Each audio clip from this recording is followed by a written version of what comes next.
Hello, നിങ്ങൾ ഓരോരുത്തർക്കും എൻ്റെ പുതിയൊരു വീഡിയോയിലേക്ക് ഒരുപാട് സ്നേഹത്തോടെ വീണ്ടും സ്വാഗതം. ഇന്ന് ഞാൻ പുട്ടിൻ്റെ കൂടെയോ ദോശയുടെ കൂടെയോ ചപ്പാത്തി, പൊറോട്ട, ചോറ് അങ്ങനെ എന്തിൻ്റെ കൂടെയും നന്നായിട്ട് യോജിച്ചു പോകുന്ന തേങ്ങ അരച്ച നല്ല കുറുകിയ ചാറുള്ളൊരു മീൻകറിയാണ് തയ്യാറാക്കുന്നത്. ശരിക്കും സൂപ്പർ ടേസ്റ്റാണ്. നിങ്ങൾ ഇതേ രീതിയിൽ ഒരു പ്രാവശ്യമെങ്കിലും ഒന്ന് ട്രൈ ചെയ്യാതിരിക്കില്ലേ. 750 ഗ്രാം മീനിനുള്ള കണക്കിനാണ് ഞാൻ ഈ പറയുന്നത്. ഇപ്പോൾ ആ ചട്ടിയിലേക്ക് 1 ടേബിൾ സ്പൂൺ വെളിച്ചെണ്ണ ഒഴിച്ച് ചൂടായപ്പോഴേക്കും 1.5 ഇഞ്ചിൻ്റെ ഒരു കഷ്ണം ഇഞ്ചി കനം കുറച്ചരിഞ്ഞതും നല്ല വലിപ്പമുള്ള ഒരു 5-6 അല്ലി വെളുത്തുള്ളി കനം കുറച്ചരിഞ്ഞതും, അതായത് രണ്ടും ഏതാണ്ട് 1.5-2 ടേബിൾ സ്പൂൺ വെച്ച് വരുമേ. അതിൻ്റെ സൈഡൊക്കെ ഒന്ന് ചെറുതായിട്ട് മൂത്ത് വരുമ്പോഴേക്കും 2 ടേബിൾ സ്പൂൺ ലെവലായിട്ട് കാശ്മീരി ചില്ലി പൗഡറും 3/4 ടേബിൾ സ്പൂൺ, അതായത് ഏതാണ്ടൊരു 1.5 ടീസ്പൂൺ ലെവലായിട്ട് മല്ലിപ്പൊടിയും 1/4 ടീസ്പൂൺ മഞ്ഞൾപ്പൊടിയും കൂടെ തീ വളരെ കുറച്ചിട്ട്, അല്ലെന്നുണ്ടെന്നുണ്ടെങ്കിൽ ഫ്ലെയിം ഓഫ് ചെയ്തിട്ട് ഇത് രണ്ടും കൂടി ചെറുതായിട്ടൊന്ന് മൂപ്പിക്കണേ. പൊടികളൊട്ടും കരിഞ്ഞു പോകാതെ പ്രത്യേകം ശ്രദ്ധിക്കണേ. അപ്പോൾ പെട്ടെന്ന് ഞാനൊരു കാര്യം പറഞ്ഞോട്ടെ. എൻ്റെ ഈ ചാനലും എൻ്റെ ഈ വീഡിയോയുമൊക്കെ ആദ്യമായിട്ട് കാണുന്ന ആരെങ്കിലുമൊക്കെ ആണെന്നുണ്ടെങ്കിൽ എൻ്റെ ചാനലിൽ ഒരുപാട് വ്യത്യസ്തമായിട്ടുള്ള നല്ല നല്ല റെസിപ്പികളുണ്ട്. നിങ്ങൾക്കതൊക്കെ പ്രയോജനപ്പെടുമെന്ന് തോന്നുകയാണെങ്കിൽ എൻ്റെ ചാനലൊന്ന് സബ്സ്ക്രൈബ് ചെയ്യാനും ലൈക്ക് ചെയ്യാനും കമൻറ്റ് ചെയ്യാനും, നിങ്ങൾക്കിഷ്ടമുള്ള വീഡിയോസ് നിങ്ങളുടെ പ്രിയപ്പെട്ടവർക്ക് വേണ്ടിയിട്ട് ഷെയർ ചെയ്ത് കൊടുക്കാനും, ഇപ്പം ഹൈപ്പ് ചെയ്യാനുള്ള ഓപ്ഷനുണ്ട്, ഹൈപ്പ് ചെയ്യാനും ഒന്നും വിട്ടുപോകരുതേ. ഇനിയിപ്പം ഞാൻ എടുത്ത് വെച്ചിരിക്കുന്നത് 1.5 കപ്പ് ഫ്രഷായിട്ട് ചെറിയ തേങ്ങയാണ്.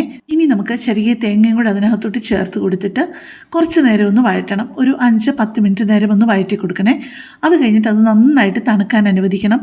തണുത്ത് കഴിഞ്ഞിട്ട് വേണം നമുക്ക് കുറച്ച് വെള്ളം ഒഴിച്ച് അത് മിക്സി ജാറിൽ നല്ല പേസ്റ്റ് പോലെ ഒന്ന് അരച്ചെടുക്കാനായിട്ട്. തേങ്ങയാണെന്നുണ്ടെന്നുണ്ടെങ്കിലും കൂടിയ ഫ്ലെയിമിലിട്ടായിരിക്കരുതേ അത് നമ്മൾ വഴറ്റിയെടുക്കുന്നത്. ലോ ഫ്ലെയിമിലും മീഡിയം ഫ്ലെയിമിലുമായിട്ട് മാറി മാറി ഇട്ടിട്ട് വേണം അത് വഴറ്റിയെടുക്കാനായിട്ട്. ഞാനിപ്പോൾ കറി വെക്കുന്ന മീനിൻ്റെ പേര് തള എന്നാണ്. അത് ഓരോ സ്ഥലത്തും ഓരോ പേരായിരിക്കും. ഇവിടെ തള എന്നാണ് പറയപ്പെടുന്നത്. നമ്മുടെ നെമ്മീനൊക്കെ പോലെ തന്നെ നല്ല തുണ്ടമീനാണ്. പക്ഷേ നെമ്മീനെ പോലെ അത്ര സോഫ്റ്റ് അല്ല, പെട്ടെന്ന് അങ്ങനെ പൊടിഞ്ഞു പോകുന്ന മീനല്ല, ഇച്ചിരി കട്ടിയുള്ള മീനാണ്. ഏത് മീൻ വേണമെങ്കിലും ഇതുപോലെ കറി വെക്കാവുന്നതേ ഉള്ളേ. ഇപ്പോൾ അരപ്പ് വഴറ്റി കഴിയാറായി. അത് കഴിഞ്ഞിട്ട് അത് നന്നായിട്ട് തണുത്തിട്ട് നമുക്കൊരു 1/2 കപ്പോ അല്ലെങ്കിൽ 3/4 കപ്പ് വെള്ളം കൂടി ഒഴിച്ച് നല്ല പേസ്റ്റ് പോലെ നരച്ചെടുക്കണേ. ഇപ്പോൾ വീണ്ടും ആ ചട്ടിക്കകത്ത് ഒരു 1.5 ടേബിൾ സ്പൂൺ വെളിച്ചെണ്ണ ഒഴിച്ചിട്ട് 1 ടീസ്പൂൺ കടുകും 1/4 ടീസ്പൂൺ ഉലുവായും കൂടി ഇട്ട് പൊട്ടിക്കഴിയുമ്പോഴേക്കും 8-10 കൊച്ചുള്ളി ചെറുതായിട്ട് അരിഞ്ഞതും 8 സാമാന്യം വലിപ്പമുള്ള നല്ല എരിവുമുള്ള പച്ചമുളകും കൂടി ഇട്ടൊന്ന് വഴറ്റി കൊടുക്കുകയാണേ. പിന്നെ എരിവ് നിങ്ങൾക്ക് ഇത്രയും വേണ്ടാന്നുണ്ടെന്നുണ്ടെങ്കിൽ ഒരു 5-6 പച്ചമുളകായാലും മതി കേട്ടോ. ഇപ്പം അതിലോട്ട് ചേർത്ത് കൊടുത്തത് 2 നല്ല വലിപ്പത്തിലുള്ള 2 ടൊമാറ്റോ ഇച്ചിരി വലിയ പീസസായിട്ട് മുറിച്ചതും, പിന്നെ നമ്മൾ നേരത്തെ അരച്ചല്ലോ ആ അരപ്പ് ഇതിനകത്തോട്ട് ഒഴിച്ചിട്ട് അതിൻ്റെ കൂട്ടത്തിൽ നമ്മൾ ആ അരച്ച മിക്സി ജാറ് കഴുകിയ വെള്ളവും കൂടെ ചേർത്ത് ഒരു 1/2 കപ്പ് വെള്ളം കൂടെ പിന്നെയും വന്നിട്ടുണ്ട്. 1 ടീസ്പൂൺ ഉപ്പ് ഇട്ട് കൊടുത്ത് ഇതെല്ലാം കൂടെ നന്നായിട്ടൊന്ന് യോജിപ്പിച്ചിട്ട് ഒരു 4-5 കഷ്ണം കുടംപുളി ഞാൻ വെള്ളത്തിലിട്ടിരുന്നു. ഒരു അരമണിക്കൂർ വെള്ളത്തിലിട്ടിരുന്നു. ആ കുതിർക്കാനിട്ടിരുന്ന വെള്ളവും കൂടെ ചേർത്താണ് കറിയിലേക്ക് ഒഴിച്ചു കൊടുത്തത്.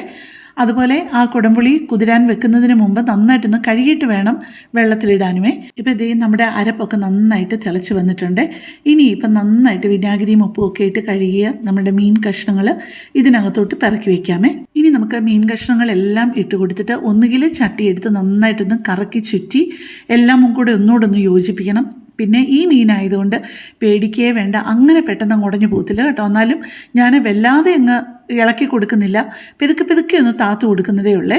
പിന്നെ മീൻ കഷ്ണങ്ങൾ ചേർക്കുന്നതിന് മുമ്പ് തന്നെ ഉപ്പ് കുറച്ചുകൂടെ വേണോ വേണ്ടയോ എന്നുള്ളത് നോക്കിയിട്ട് ആവശ്യത്തിനുള്ള ഉപ്പും ചേർക്കണേ.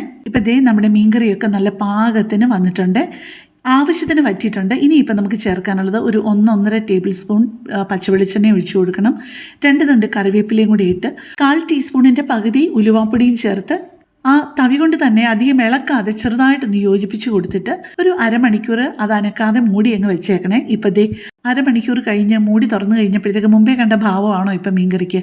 കുറേ കൂടി ഇരുന്ന് നന്നായിട്ട് മീൻകറി അങ്ങ് കുറുകുകയും ചെയ്തു, അതിൻ്റെ നിറവും മാറി. അപ്പോൾ നിങ്ങൾ ഇതേ രീതിയിൽ ഒറ്റ പ്രാവശ്യമെങ്കിലും ഒന്ന് ട്രൈ ചെയ്യണേ. പുളി നിങ്ങൾക്ക് ഇഷ്ടമുള്ള രീതിയിൽ വ്യത്യാസം വരുത്താം കേട്ടോ. പുളി അധികം വേണ്ടാന്നുണ്ടെങ്കിൽ 2-3 കഷ്ണം പുളി ചേർത്താലും മതി. ഞാൻ 5 കഷ്ണമാണ് ചേർത്തത്. ഇവിടെ പുളി, എരിവ്, ഉപ്പ് ഒക്കെ ഇച്ചിരി മുന്നിലാണ്. ചിലപ്പോൾ നമ്മൾ വാങ്ങിക്കുന്ന പുളിക്ക് ആ പുളിയുടെ സ്വാദ് നല്ലതായിട്ട് കൂടുതലുമാണ്. അതുകൊണ്ട് പ്രത്യേകം ശ്രദ്ധിച്ച് ചേർക്കണേ. പുളി കൂടിയാലും കൊള്ളൂലല്ലോ. അപ്പോൾ നിങ്ങൾ ഇതെല്ലാവരും ഒന്ന് ട്രൈ ചെയ്യാതിരിക്കല്ലേ. അപ്പോൾ കൂടുതൽ നല്ലൊരു വീഡിയോ ആയിട്ട് നമുക്ക് പിന്നെ കാണാം. താങ്ക്